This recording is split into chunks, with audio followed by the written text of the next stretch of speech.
Upon this rock I will build my church, and the gates of hell will not prevail against it. These are some of the most familiar words Jesus ever spoke. Spoken far and wide, misunderstood far and wide. I really fear sometimes people don't really grasp what he's talking about and what that statement really meant. I see three important things that follow on this narrow part of his statement. One, Jesus' church was not going to be remodeled Judaism. It was not going to be a continuation, a revamping of the Old Testament church. There's an assumption on some parts that the church is a continuum, Old Testament and New Testament. These are not the words that Jesus used to describe this. He says, I will build, future, and it's my church. The language, the way he says this, leads me to believe that he's doing something that is entirely new. To do otherwise would have been to put new wine in old bottles. Second, the word rendered church means assembly. You can't have an assembly of one person. Not possible. You got to have at least two, preferably three, and preferably more than that before you actually can call the thing a church.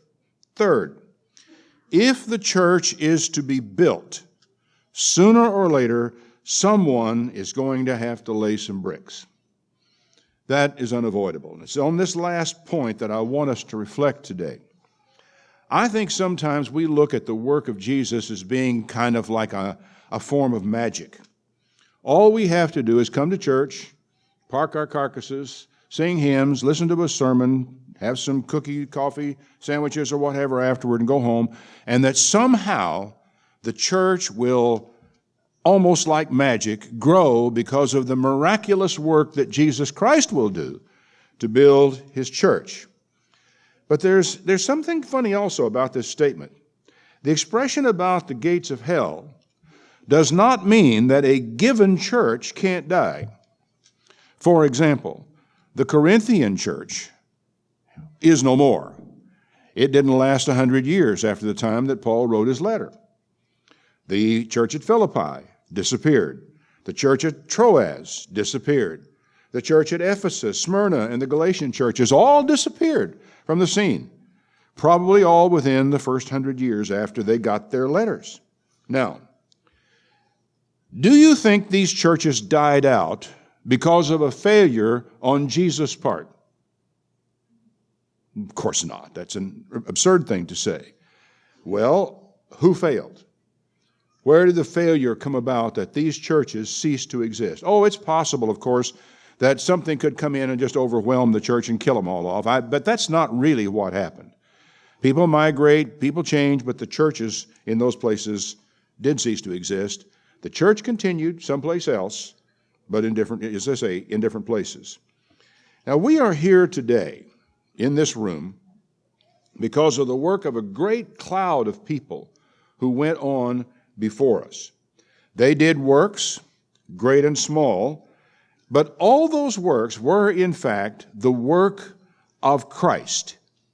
They were Christ working in those people who did those things and made those sacrifices that eventually brought this gaggle of people into this room on this day during the Feast of Tabernacles. The Apostle Paul, we all know we owe a debt to him, don't we? Our debt to Paul is mammoth. It's huge because of the writings that he did, the powerful influence he had on the early church. We know that. Now, Paul, though, wrote to the Corinthians in chapter 3, 1 Corinthians chapter 3, verse 5. He said this, "Who then is Paul?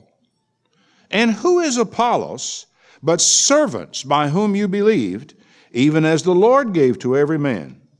I have planted, Apollos watered, but God gave the increase. So then," says Paul, "neither he that plants is anything, nor he that waters, but God that gives the increase." So, Paul wrote to the Corinthians that he was nothing. Now, I hope Paul's going to forgive me, but while I can accept that statement at a certain level, I would have to remind him of something he said later in the same letter. It's down in chapter 9, and I'm going to start reading to you from verse 19. And I want you to listen carefully to what he said. First of all, he says, well, I'm nothing. Apollos is nothing. It's God that gives the increase. We all agree. We're happy with that. But listen to what he wrote later. He said in verse 19 of chapter 9, though I be free from all men, I have made myself the servant to all, that I might gain the more. To the Jews, well, I became as a Jew, that I might gain the Jews. To those who are under the law, as one who is under the law, that I might gain them that are under the law. To them that are without the law, a bunch of outlaws, I became as an outlaw. Not really, but sort of. That I might gain those who are outlaws. To the weak I became as weak, that I might gain the weak. And then he makes this astonishing statement. I am made all things to all means, that I might by some means save all. Now, you better think that through, because what Paul sits here and telling us, I'm doing what I'm doing so that I could save somebody. Okay, now we begin to get a little bit broader picture of what he means in all of the things he says. Paul firmly believed that he could fail, and that if he failed, people would die. He felt that what he did, his sacrifice, all the suffering, all the pain, all the loss, meant nothing, because what he was after was the souls, the lives, the eternal lives of people who would be in the kingdom of God because of what he did, and who would not be in the kingdom of God if he didn't do it. So, I think we can say safely, Paul believed his work made a difference. It is also clear that he saw it not as his work, but as Christ working in and through him. And this is the crucial thing to understand. It is not that we can do this on our own. We can't. But it is also not that Christ does it over here somewhere and we just sort of watch it happen. Christ in us does these things, and if we won't do them, he probably won't make us do it. Most of us are not like Jonah. So let's not be ungrateful at this stage, and at this pass in the history of the church. And let's give thanks to all the men and all the women of faith who have gone before us. They're bricklayers, all in the building of Christ. We all know the contribution made by the apostles and all those first century Christians and the sacrifices they made. But these are not the only bricklayers that have made a contribution to where we are today, what we know, what we understand, and what we are able to do and to believe. Does the name William Tyndale mean anything to you? Ever heard that fellow's name? What did he do? What made him important in history of things? Well, William Tyndale was born about 1494. They're not sure of the date. He died, they are sure of this date, on September 6, 1536.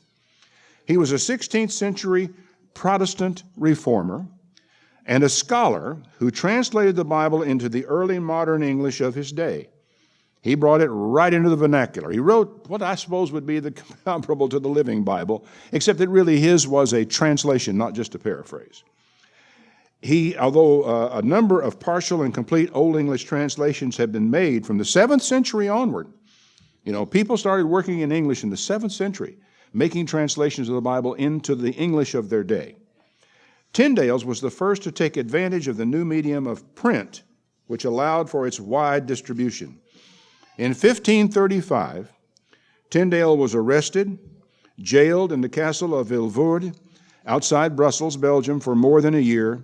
He was tried for heresy and treason, and then strangled and burnt at the stake in the castle's courtyard. What do we owe this guy? Well, much of Tyndale's work eventually found its way into the King James Version of the Bible, and which was published in 1611. And while it was nominally the work of 54 independent scholars, it's based primarily on Tyndale's translation.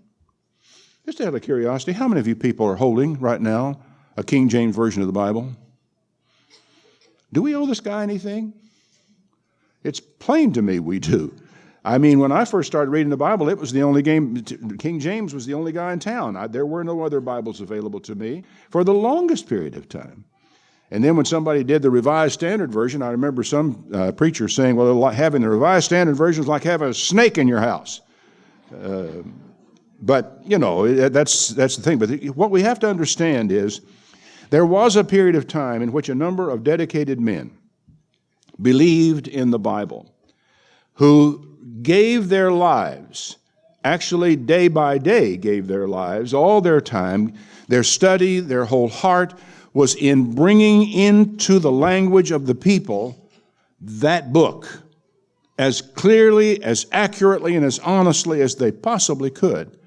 And I don't know that we to this day can tally up all of those who, like Tyndale, lost their lives because the powers that be were afraid of putting the Bible into the hands of dolts like you, fearing that you wouldn't know what to do with it, fearing you would go off in some terrible direction with it.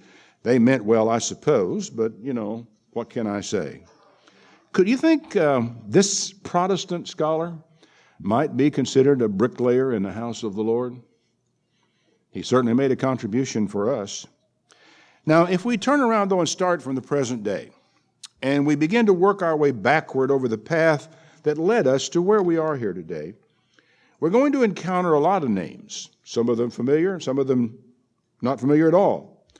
I want to introduce you today to a fellow named Horace Driver. Horace is Allie's brother. He's my brother-in-law. Allie is his sister. When I mustered out of the Navy in 1956, Allie and I returned to Hardin-Simmons University in Abilene, Texas. As it happened, Horace, who was single at the time, was working as a railroad telegrapher. Seems like it was about 2 hours away from us down in West Texas there. He had been a Baptist at some time in the past. He had left the Baptist church to join this sect called the Radio Church of God. Some of you may have heard of that. It later became the Worldwide Church of God. Well, I was planning on being a Baptist minister someday. That's why I'd gone to Hardin-Simmons University. And I set out to reconvert Horace back to the faith. He would come up to visit us on a regular basis, and we would sit down and talk about the Bible, and I would ask questions, and I would challenge his beliefs. And sometimes we were up until 2 and 3 o'clock in the morning talking about the Bible and issues of doctrine, belief, and history and prophecy and all these things. Well, obviously, I was not successful at converting him back to the faith. I ended up going to Ambassador College and ended up in the ministry of the Worldwide Church of God, which was renamed from the Radio Church of God. Now, it wasn't that Horace knew the Bible any better than I did. What made the difference is, and it wasn't that he had the doctrines down pat. He certainly didn't. There were lots of times I stumped him, and he said, I'll have to get back to you on that, but he always did. Stubborn young man. What made the difference was that he was right in some important areas, and I wasn't. That's what made the difference. But what really made the difference was his perseverance. The fact that he tried, he gave the answer, he stayed with it. He didn't get mad at me. He didn't give up. He threw up his hands more than once, but he never did really give up. He was ready, willing, and able to talk to me about it as long as I was willing to talk. So I owe a debt to Horace Driver, who is a brick in the Church of God. And if you think CEM has been a blessing to you in some way, you owe Horace a debt as well, because it is through this path that I have come to be standing here in this pulpit today. If it weren't for him, I might not be here. Now, I understand we could argue, well, God might have called you a different way. Maybe he would. Maybe he would not. How can we know? We really can't. We just know what has happened, and we know the path. Now, it's true that he wasn't the only contributor. But you know, when you think about this type of thing, you begin to realize that while there are any number of people who make their contribution, there are points, little pivotal points, where if something is missing, the whole thing falls. And for me, Horace Driver might have been the thing that if he had been missing, the whole thing might never have taken place. We can't really know. We just kind of know what our responsibilities are. Now, don't worry, you don't owe him anything that you have to pay. you have to pay it forward. You have to take the responsibility that's come to you from the sacrifice that people before you have made.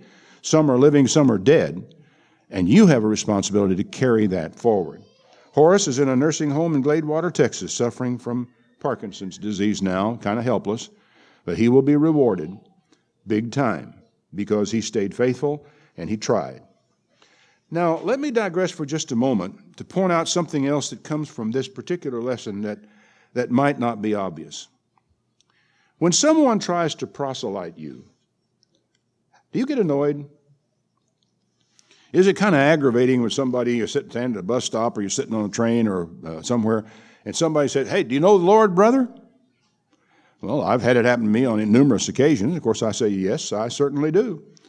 And people will do that. But what that person is actually doing is opening the door for you to talk to him. That's what happened to me with Horace. When I challenged him on his beliefs, I opened the door. And you see, once you open the door, air can go out in and out both ways, right? Well, it certainly did in our case and made a big difference. What you need to do is to spend some time getting your story down pat so that when your chance comes, you won't drop the ball. I was listening to the radio the other day, and I heard somebody talking about a sales deal, and what his point was you need to spend get your spiel, a 2-minute spiel, down pat. You need to practice it. You need to be able to say it naturally. You need to be able to get it exactly right. And you need to be able to do it over and over again until you have it right, so that when you encounter a prospective customer, you don't stumble over yourself. You just give him the statement, and off you go. 2 minutes. You ought to do that. You ought to have maybe 1, 2, 3 2-minute statements that you can make if someone opens the door to you, let's say from the perspective of somebody who's out there soul winning for Christ. He doesn't know whether you're a Christian or not. He wants to be sure. And one of the questions you will get from time to time is, "You born again, brother?" And that's a beautiful door. But you got to know how to do it. See, and you need to have thought about it before you get there. 1 Peter chapter 3 and verse 13, Peter writes and says, "Who's going to harm you if you're eager to do good? But even if you should suffer for what is right, you're blessed. Don't fear what they fear. Don't be frightened. But in your heart set apart Christ as Lord, as the Lord of your life, the one that you follow no matter where. And always be prepared to give an answer to anyone who asks you the reason for the hope that you have. But do it with gentleness and respect, keeping a clear conscience, so that those who speak maliciously against your good behavior in Christ may be ashamed of their slander."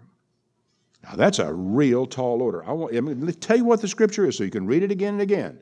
1 Peter 3, verse 13 through 16. 1 Peter 3, verse 13.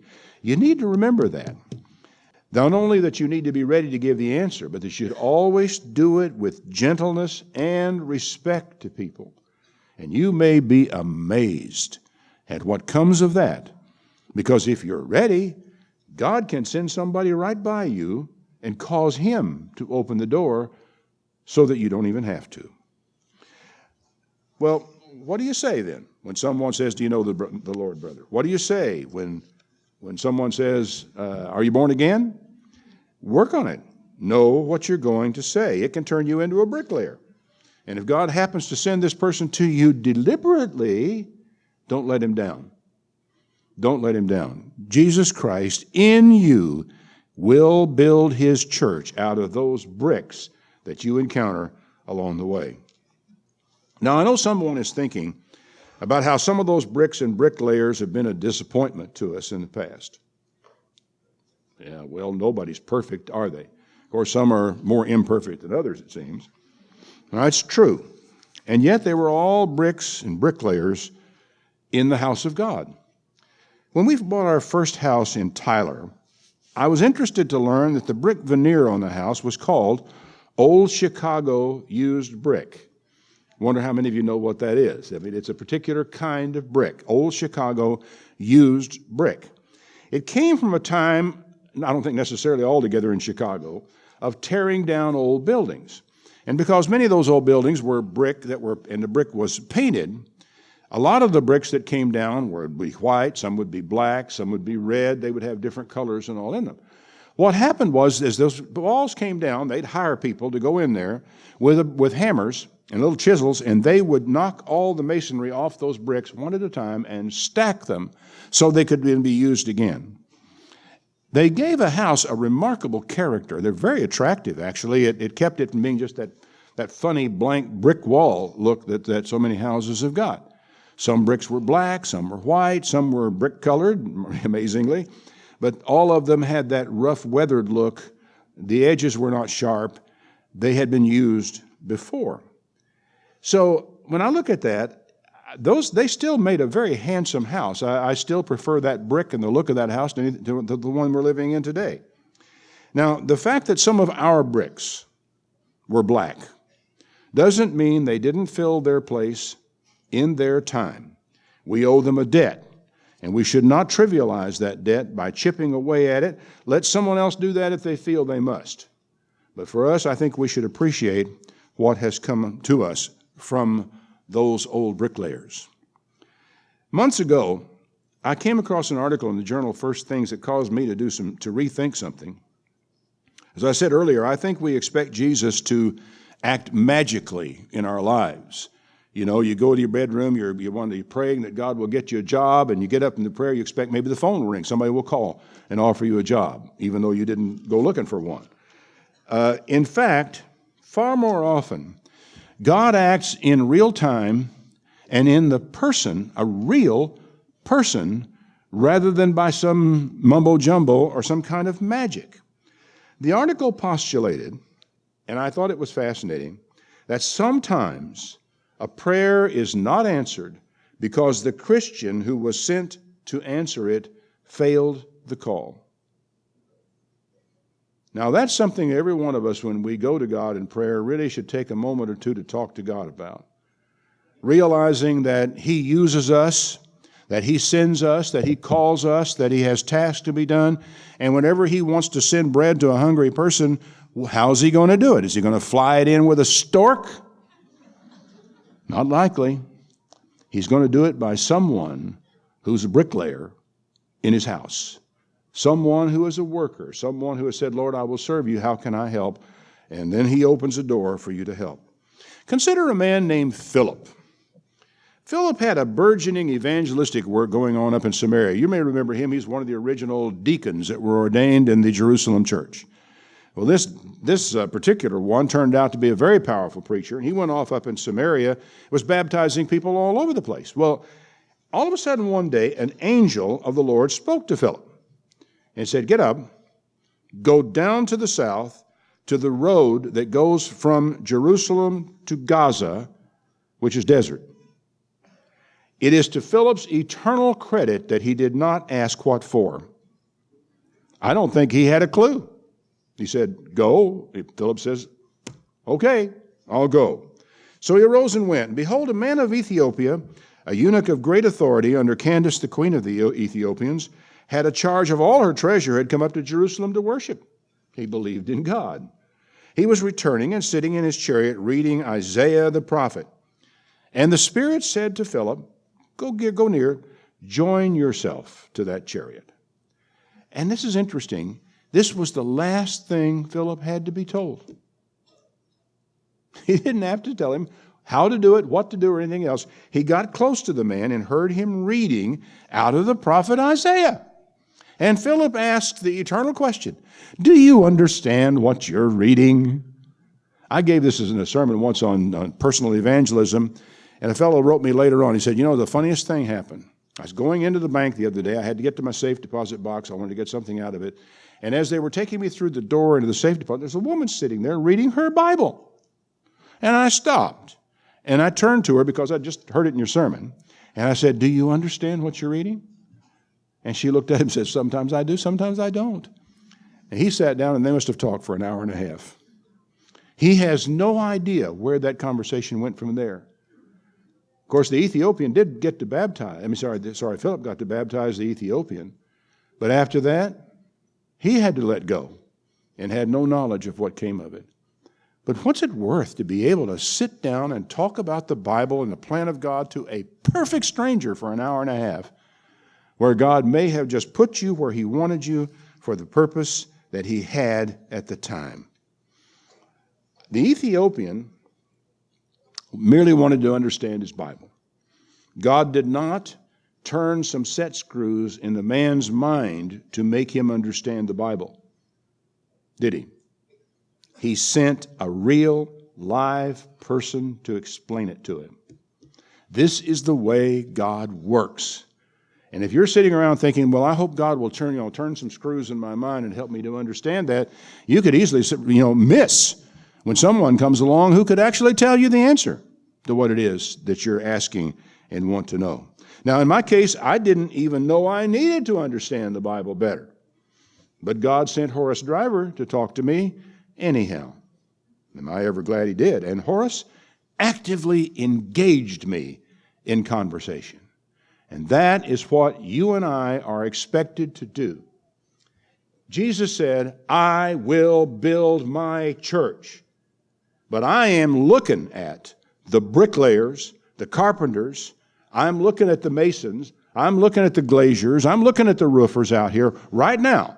The people who will build His church, the people through whom He will build His church, whose hands and lips and tongue and eyes He will use to build that church, right there.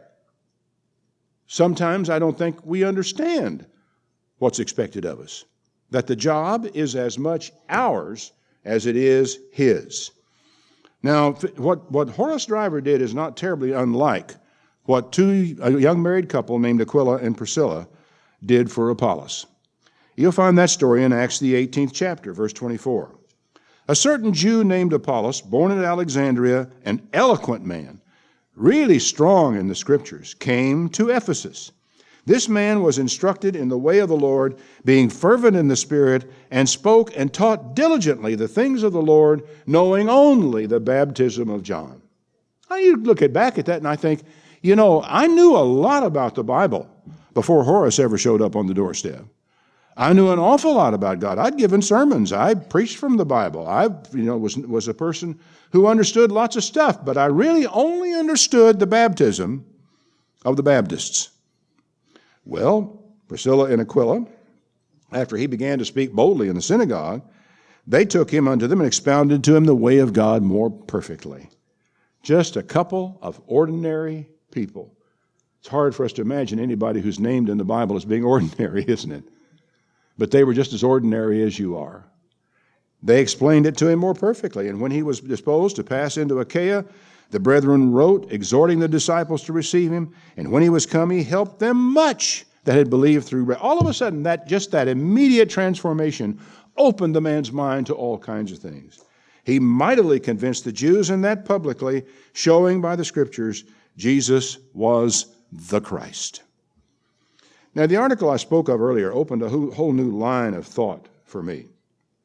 You imagine a poor widow with a couple of children she's struggling to feed and clothe. Imagine she prays for help.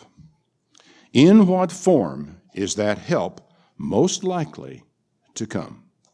You saw this little display up here of the rescue mission here in Fort Walton Beach or in Destin along the beach here. I think it's fascinating what is going on there.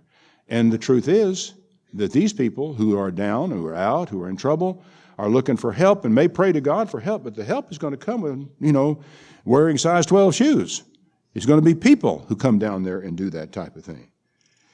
But when we think about it, the Scriptures are pretty clear. Jesus said in Matthew 25, verse 34, another well-worn Scripture, "Then shall the King say to them on the right hand, Come, you blessed of my Father, inherit the kingdom prepared for you from the foundation of the world.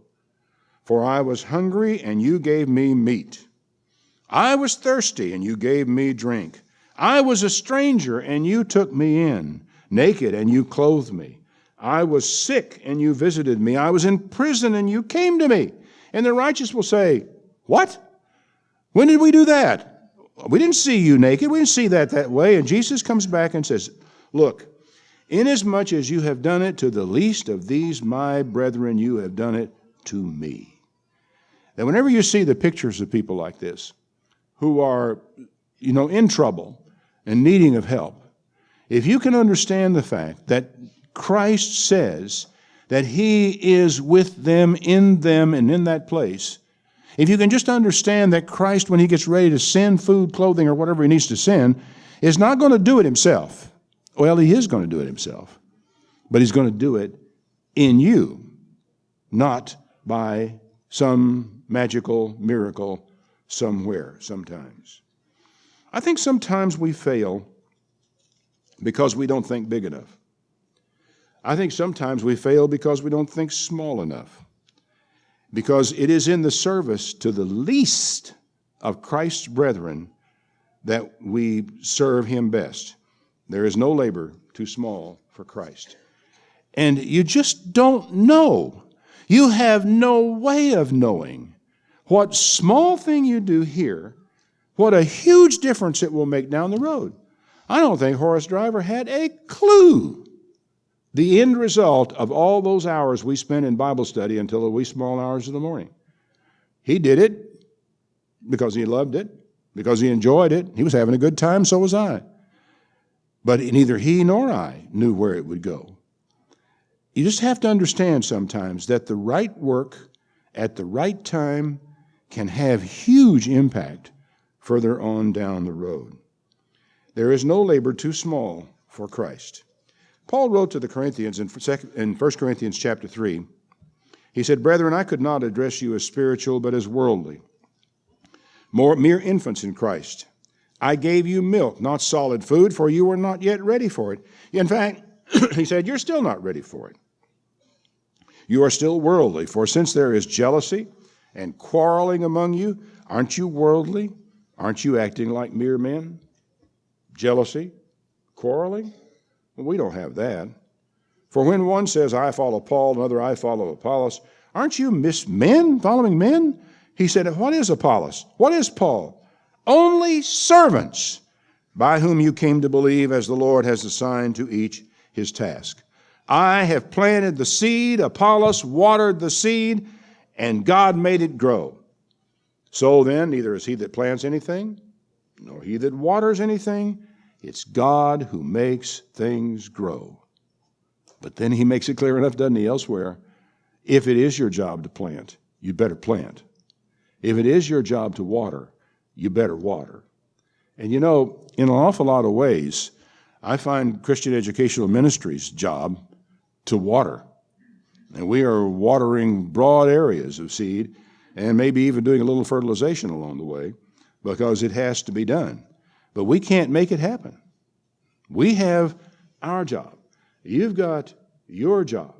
And in it all, one part of that job is the building of Christ's church. Then Paul says a little later in verse 12, if any man builds on this foundation, which is, of course, Jesus Christ, there can be no other foundation.